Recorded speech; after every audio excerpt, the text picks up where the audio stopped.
Chief Engineer Billups got a tummy ache from a bagel.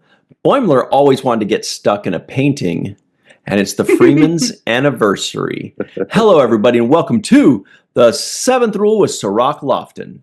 Hello, hello. My name is Ryan T. Husk. That there is Melissa Longo. And today, we're doing a review of Star Trek Lower Decks, Season 5, Episode 8. These are so great. Can't wait for so many more. Oh, that's sad. Upper Decks is the title of this episode, written by Colin Crawford, directed by Bob Suarez. How you guys doing today? Good. Doing great. It's a Bob party Suarez. Now. Yeah, mixed emotions because, like I said, part of me is going, man, I can't wait to see so many more of these. And the other part of me is going, darn. Yeah. That's not going to happen. Yeah. Especially because Sirach, we finally got the episode you wanted. You were saying, I want to know more about Shax. I want to know about T'Ana. And they're like, you get a whole episode, bro. You've earned it. Yeah, it's like they heard me because I was just saying that, like, come on, give me some more of that. But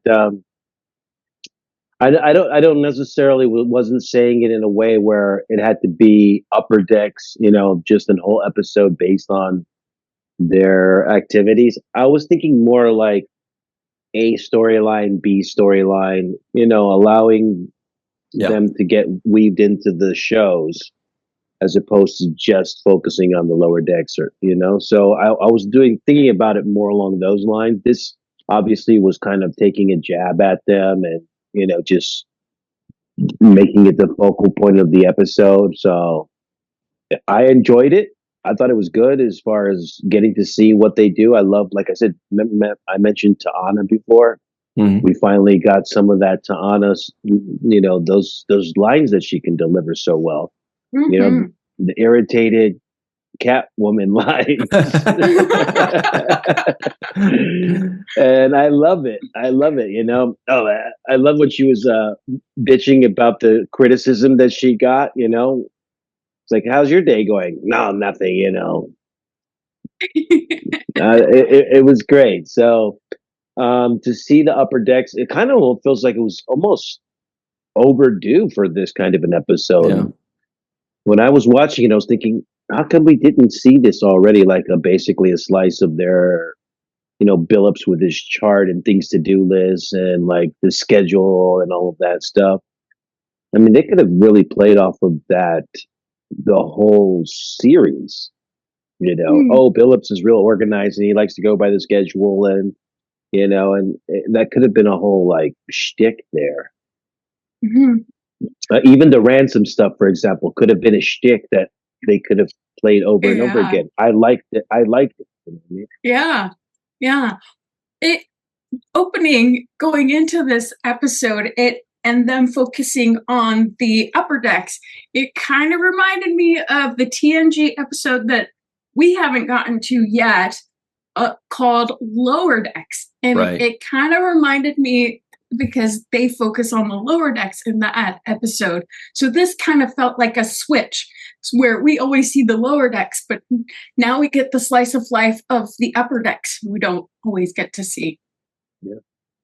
Yeah, and Sirach, what you were saying is you kind of seemed like you wanted a snickerdoodle of Upper Deckers, and you got a 7-layer cake of Upper Deckers in this episode because we're thinking like pepper in some T'Ana, pepper in a little Shax, give them a little B plot, put them on a mission with them here and there. We get a little bit of Ransom, we get a little bit of Freeman, but not much of the other guys.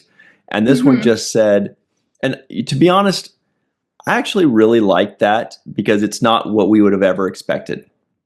The whole theme of this episode is we're not focusing on those guys, we're focusing on the kids. And so it's such a fun and smart turnaround for them to say, all right, fine, we'll do it one time. And it was so meta the way there's the younger guy, the Lower Deckers are saying like, oh, well, nothing ever happens. We're the main characters. It's all about us. And we believe them. We're like, yeah, totally. Nothing ever happens to the Upper Deckers. It all happens to the Lower Deckers. That's so weird and fun and zany.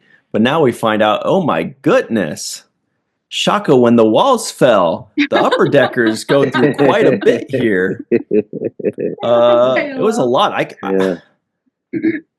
could barely keep up, to be honest. I thought the lower deckers were tough to keep up with, but these guys, man alive, I didn't know. I took a lot of notes. They got a lot going on. Yeah, they did, and that's what I was kind of looking for as a kind of more weaved in throughout the whole series. I thought they could have given us a little bit of each one of these characters alongside with the adventures of Mariner and Boy and LaPointe. Be more complementary characters. What's the Vulcan character? Helen. Yeah, played by Gabrielle Ruiz. Man, is she doing great? She's doing a great job. She is. She's really, like, just the way she delivers her punchlines. She's got a real good grasp of the Vulcan comedy and kind of dry humor, and it's just great. We talked about Thanksgiving not too long ago. We were just watching an episode, and you were like, "This is the Thanksgiving episode." I think it was the original series. Yeah. Wasn't it the original series? Journey to Journey to Babel, and you were mentioning that was the Thanksgiving episode, essentially. Kind of. Some say. Yeah. Right, because of the feast that was out there, the spread laid out there. That it made sense to make that correlation. But here we get the Halloween like direct reference, right? We open with a Halloween reference with jack-o'-lanterns, and so I thought that was kind of cool too, right? It was like makes you wonder if this was maybe supposed to come out a month ago. Yeah. Yeah. if they were timing it for that, because it is, a little bit late season wise, but I thought, again, you never hear a reference to Halloween essentially in the show, where everybody's playing dress up all the time anyways. So we don't actually need Halloween. You know what I mean? It's like, we're doing Halloween already. But yeah, I wanted to ask you about Stuck in a Painting. Is that a reference that I'm missing out on, or is that like... Isn't there an episode where somebody gets stuck in a painting? I feel like I've seen that, or was that Doctor Who? That's not familiar to me. No, that might be Doctor Who. I don't know. Okay. I do remember a sci-fi show where some people get stuck in a painting. Okay. Yeah, I was like, is that like a deep cut of some episode I don't know about? Because I'm not finding it. I did a quick Google search to see if I'm missing something. I mean, we know Data paints a lot, but I don't know about Stuck in a Painting. Yeah. We had a Cisco Nam in this episode. Yeah, we had 5 non-appearance mentions to my ears: Janeway, Kirk, Cisco, Geordi, and Ro. Before we get to Geordi and Ro, though, I couldn't help but be a little chafed as soon as they say, well, he's no Janeway, Kirk, or Cisco. First thing we all think is, well, what about Picard and Archer? What about, what about Pike? We always say that, don't we? But what about this one? But what about this one? You forgot my favorite one. Yeah. It'll be a very long list if we just go. I know. Everybody all the time. That could be a scene in Lower Decks where they're like, oh, he's no Janeway, Kirk, or what was it? Janeway, Kirk, or Cisco. And then somebody else says, yeah, or Archer. One person says, or Pike, or Garrett, and the other one said, or what, they just keep going. Yeah. Or Burnham. You just keep hearing this just long goes on. list. Yeah.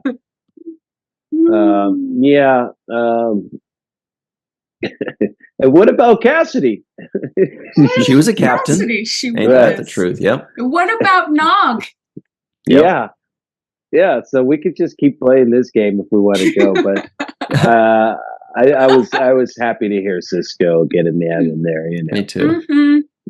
Especially from Tawny, who we know she loves Cisco, and she put a little extra emphasis on that. So she sure says Kirk a lot, though. Man, they love their Kirk non-appearance mentions. It's like every episode they're talking about Kirk and Spock. Yeah, Kirk's OG, you know? Yeah.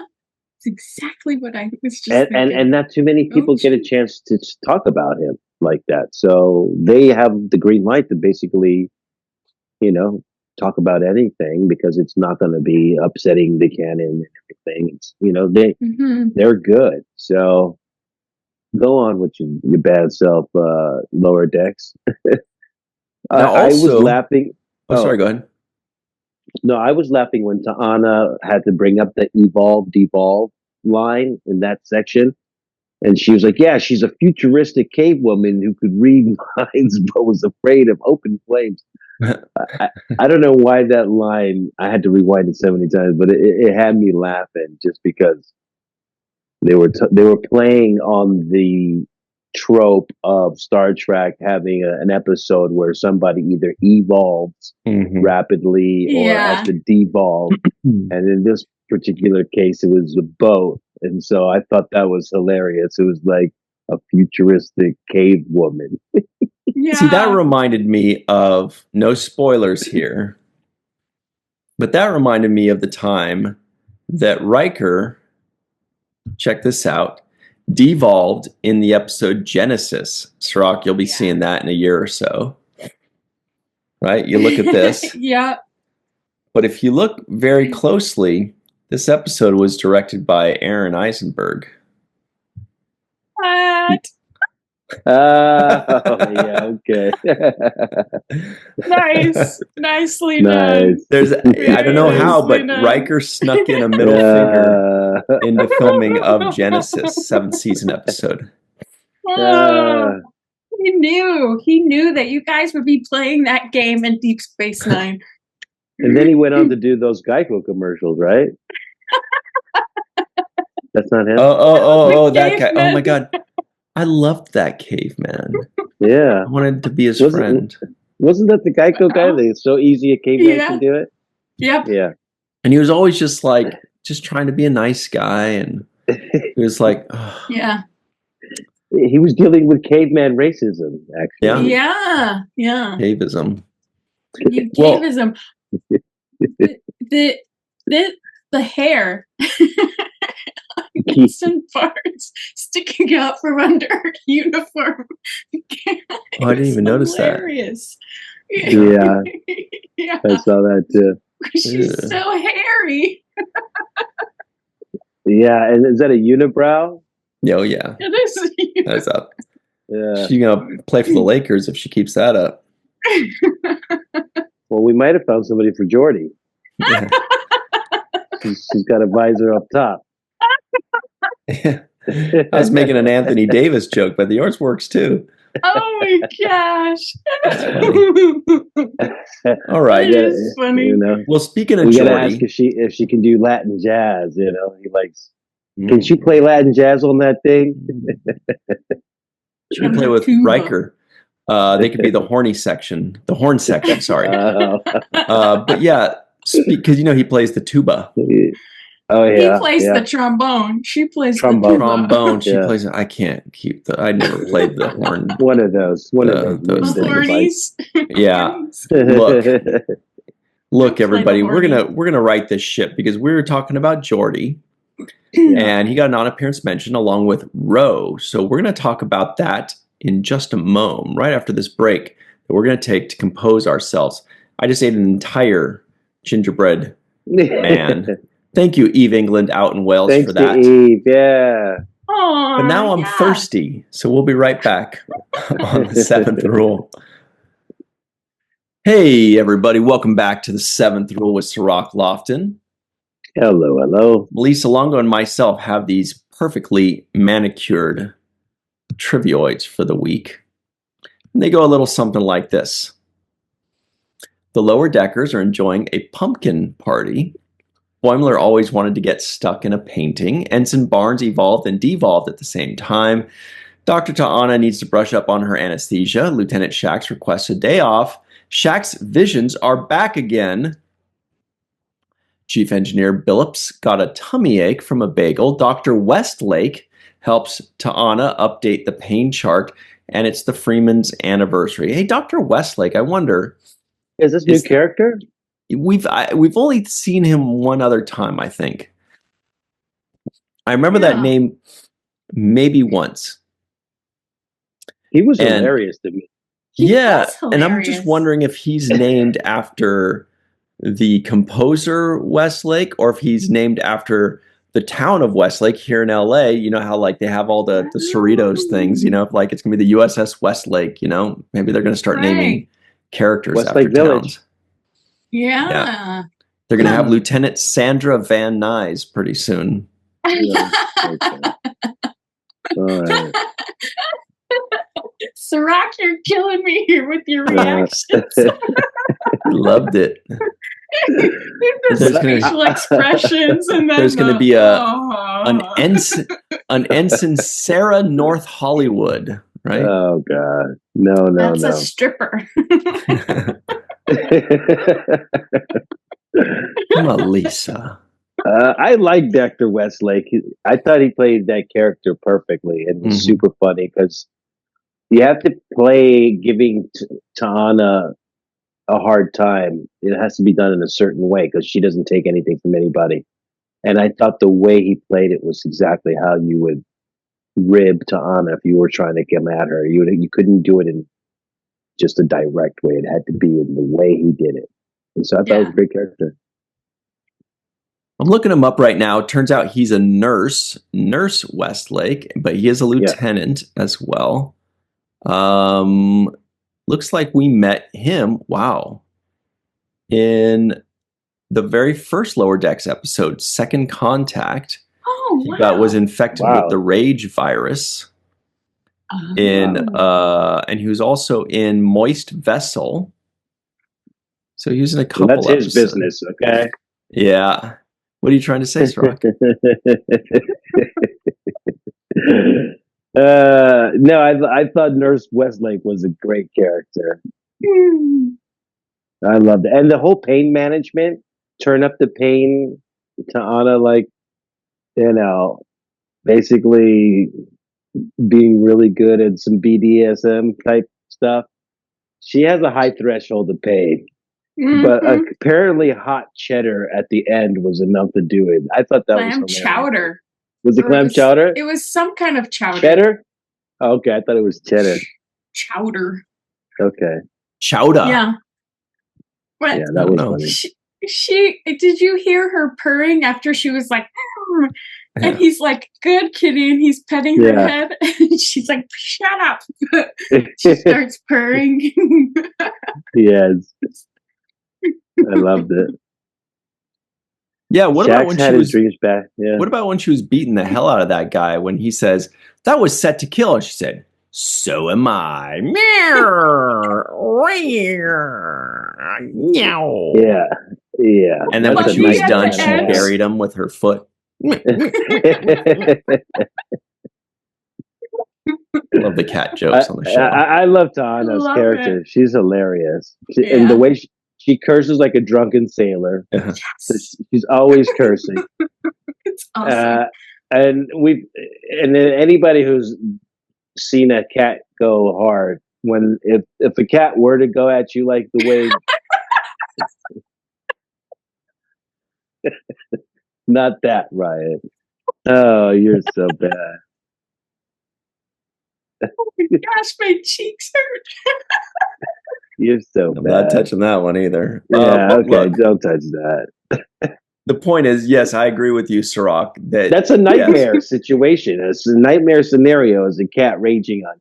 Like, cats can actually attack and defeat humans. Like I've seen, Ring videos of like burglars coming in and getting beaten up by a cat, or somebody that's actually a cat sitter getting attacked because the cat, like the person's standing and the cat will pounce up and attack their face and defeat them. I'm like, man, you gotta be pretty wimpy to lose to a cat, but cats are savages. No. And then when they got a grip of something, like it's not easy to remove that grip because that comes with pain. Shax is like, tell me about it. He's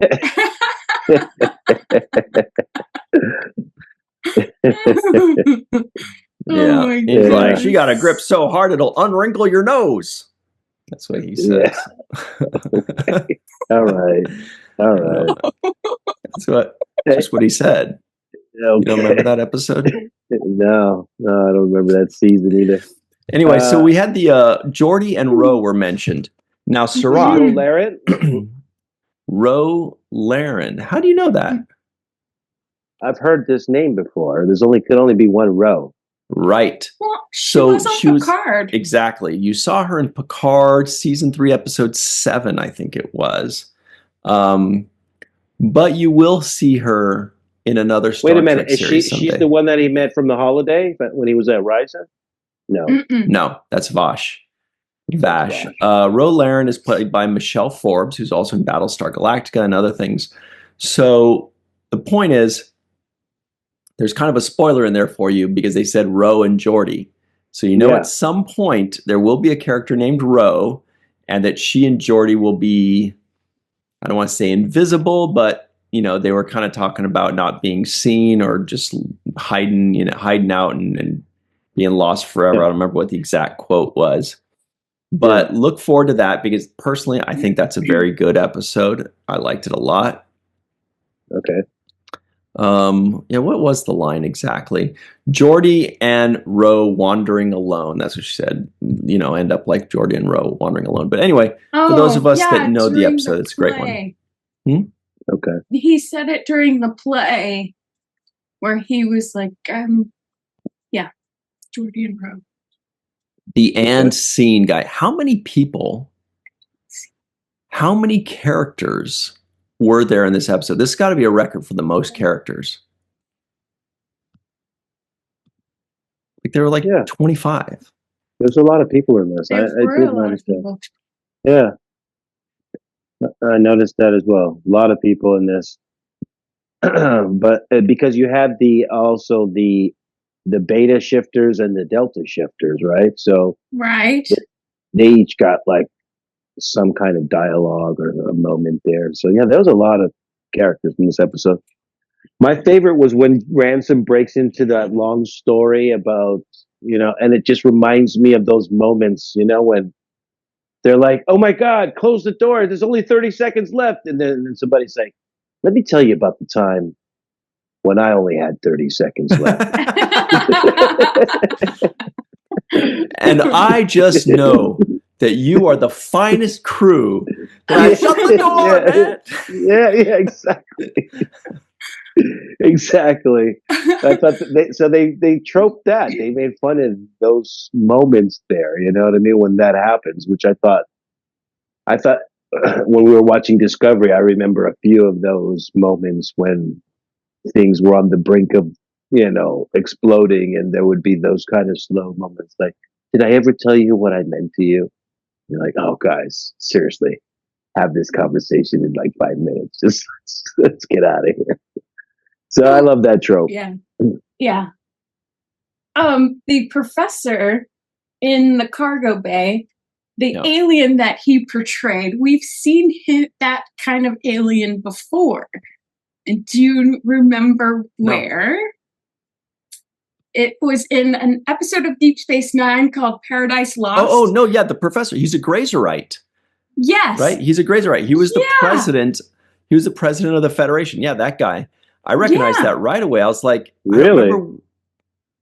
Jarish Enyo, right? Mm-hmm. I remember that guy because that's the only time we've ever seen a Grazerite. Yeah. And I thought that we'd seen another Grazerite recently in another episode, but it turned out it wasn't. But this one definitely was, right? Wow. Yes. And Grazerites are supposedly related to cows, which was really funny that they were referring to the bagoon as space cows. Yeah, I remember them. He was like, no, they're not cows. I remember them being known as pacifists when I looked them up. Yes. Yeah, here's the guy. I really liked the alien. I always thought that we were going to get more of these guys and never did. Yeah. Jarish Enyo. Oh, yeah. He's a pacifist, but don't piss him off because he'll get Enyo face if you are mean to him. Enyo. Oh, yeah. Make some mean pancakes there.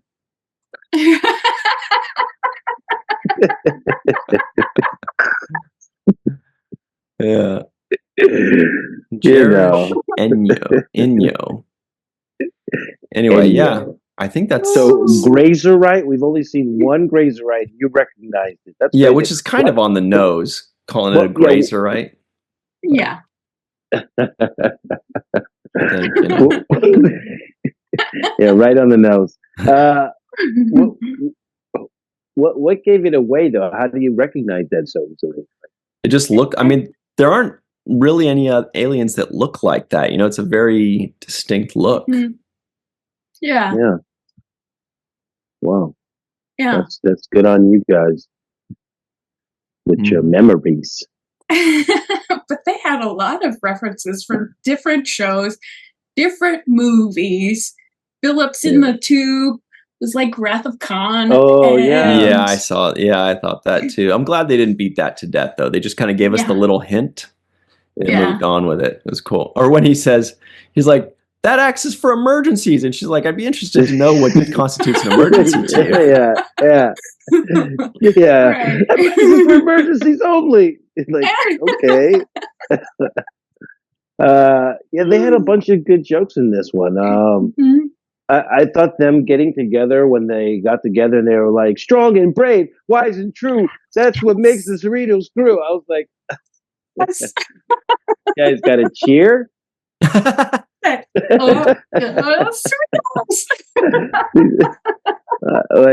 one of those, like, I'm not going to put my whole hand in there. I'm just going to do one of these because, you know, that'll get corny after a while. What about the Clickets? The Clickets. Were they in a previous episode? Because they looked familiar, but a lot of these aliens kind of do. Those insect guys. I don't remember them. Yeah, because they had wings, right? I would remember a winged species like that. They were like grasshopper crickets, basically. I mean, they were like, let's make them look like crickets, and we'll just call them something else, like clickets. Yeah, here it is. They're from Lower Decks episode Veritas. Yep, they were in that, but just seems like a very short time. Okay. Check it out. Here they are. Click it. Oh. It's like a cricket. Yeah. The Click It ship Twerk. I remember the ship name. Is it called a Twerk? Yeah, the USS Twerk. My favorite were these little roly-poly guys. Oh my gosh, they're so cute. Yeah. Wait, hang on, Sirach. Hold that up again. I want to... let me spotlight this. There it is. That is so good. Yeah, I love these little roly-poly guys. And you even wrote roly-poly under it. Yeah. And then we rolled up into a little ball as they were going away. Little cuties. So cute. Because we all used to play with, at least I did when I was a kid. Yes. You go into the dirt and you find some roly-poly. They were everywhere, yeah. Yeah. Always. Let them crawl over your hands. Yeah. And then, but they tasted like kind of bitter, right? You remember? No, I didn't taste them. You know? Oh, yeah. I mean, that's what I heard. I heard that they were bitter tasting. Tasting? All these things that you're tasting. Hey, I'm human. That's what humans do. We taste things. Yeah. We eat things. Gross things. And I think Billups had the funniest log I've ever heard in his chief engineering log. I had a bagel. Give me a tummy ache. Nothing more to report. Yeah, seriously, we're recording that. Yeah, I was surprised because when it said upper deckers, I thought it was going to be an episode about like the four main upper deckers, right? Ransom, Freeman, Shax to Anna. But it really covered like 10 of them. Yeah. And they all had their own secondary character, like their own ensign or lower decker that wasn't one of our 5 main lower deckers. Right. So it was just an unbelievable amount of characters. And it made me wonder, like, have we met all of these people already? And they were even like the 4 that Ransom was messing with. I was like, have we seen these guys before, or were they new? Don't So remember many. them. Yeah, me Definitely neither. remember Stevens and Definitely. some Barnes. Mm-hmm. Oh, Meredith, I felt like we'd seen Meredith once before, the British accent engineer. Australian. New Zealand. It was Australian. Whatever. Anyway, I think we've done enough damage to this episode. Oh no! But so there was one more thing too. I thought I used Sirach when they were all sitting around the conference room table.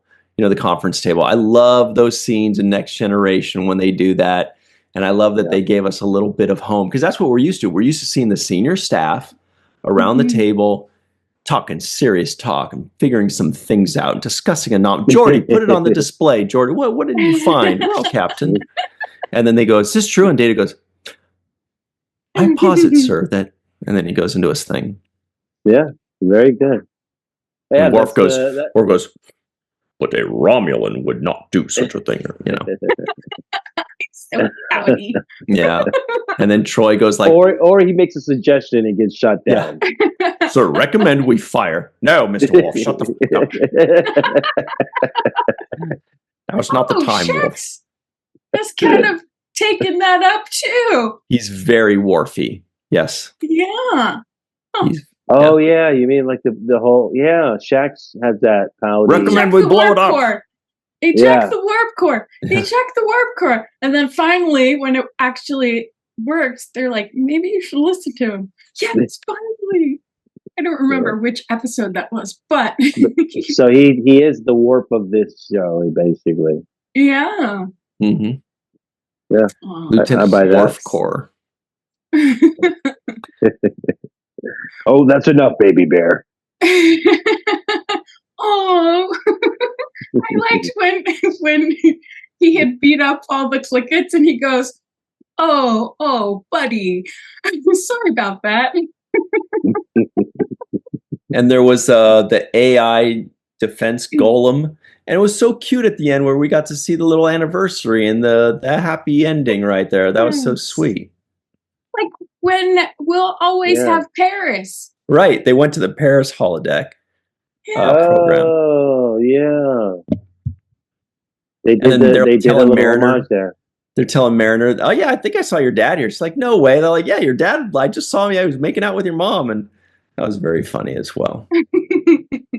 And this is like only the 3rd time we've seen him, or 4th time. It's not that many times we see the dad. Definitely just a few, yeah.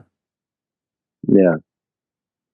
Well, and usually it's over the phone. Like it's over a conference call that's or something. Right. On FaceTime. Yeah, I think on FaceTime. It's not really, at least in this case, was in person, right? And holding a bouquet of flowers. I thought it was great. I enjoyed this episode. Me too. Me too. This is one of my favorite episodes. I feel like this is one, if you pick out certain episodes that you just want to watch here and there, this is one I would definitely grab in a top 5 of rewatch episodes because it gives you all these extra characters. There's so much going on. It's fast moving. It's fast paced. It's funny. It's got different monsters and aliens and themes. It's great. I was very happy with it. Very and we get slice of life even with catastrophe. and you know what? I know we're 2 episodes away from the end. There's 2 episodes I'm so left. sad, yeah. I don't know how you end this show. I'm really curious to see how they're going to close these stories out, at least for right now, temporarily, hopefully, and we'll get it back up again. But like where I'm at right now in the show, I feel like, oh, more adventure. Like it feels like we're just, like hitting stride on the show.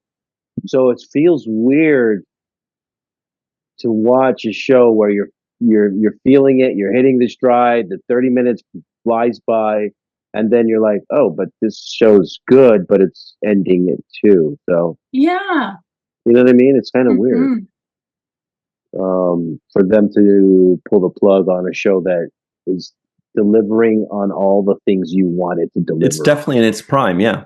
We don't Yeah. feel like it's winding down. It's Yeah. in its prime.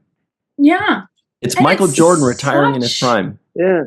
good It's fun. Star Trek. It's such good Yeah. Star Trek. I mean, I mean, yeah. And like I said, I've grown close to these characters. I feel like if they were given the green light, it feels like this show could go on and on and on. Like they could do another 5 seasons. You know, I just I really hope that it gets picked back up and that we're not seeing the end of these characters because I've invested a lot, and I feel like they've invested a lot in creating this universe for us and really setting the gold standard all over again for animation when it comes to Star Trek. You know, I don't think it's better than this show. Well, at the end scene, the very last scene when they're at the bar and having their drinks, and we see Anna and Shax and Miggly Mo at the table eating their food, and I'm like, I want to spend some time in their mess hall. I want to hang out with these people. I want to get to know them more. And this is such a fun ship. It's such great people, great characters. Yeah, they really delivered on their promise to keep us entertained and laughing and, you know, and to spoof Star Trek. You know, they've been doing a great job with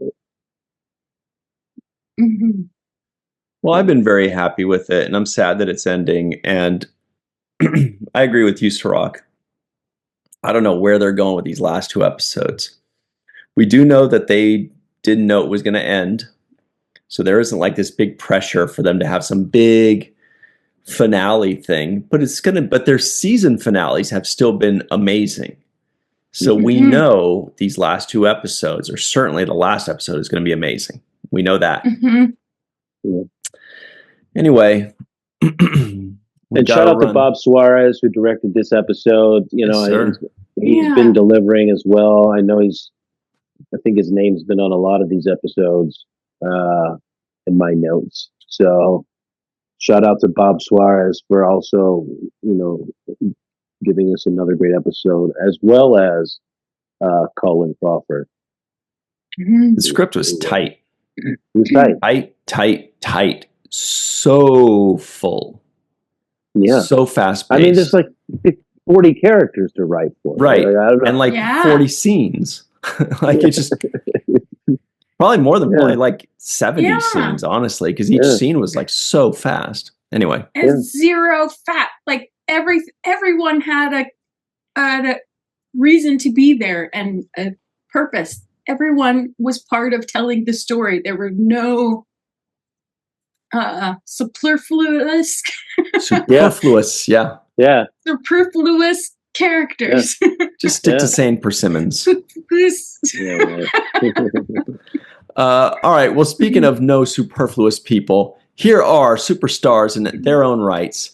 Homer Frizzell, Dr. Anne-Marie Siegel, Eve England out in Wales, Yvette Blackman, Tom T.J. Jackson Bay out in Missouri, Titus Muller, Dr. Muhammad Noor, Tierney C. Diekman, Anil O. Palat, Joe Balsarati, Mike Gu, Dr. Stephanie Baker, Carrie Schwent, Faith Howell, Breath, Edward Foltz, My Life from Tokyo, The Matt Boardman, Chris McGee, Justin Weir, Jake Barrett, Henry Unger, Allison Leach Hyde, Julie Manosfi, Jed Thompson, Dr. Susan B. Gruner, Glenn Iverson, Dave Gregory, Tim Baum, Chris Sternick, Greg K. Wickstrom, and of course, Jason Oken and Chris Garris, the pride of Corpus Christi, Texas.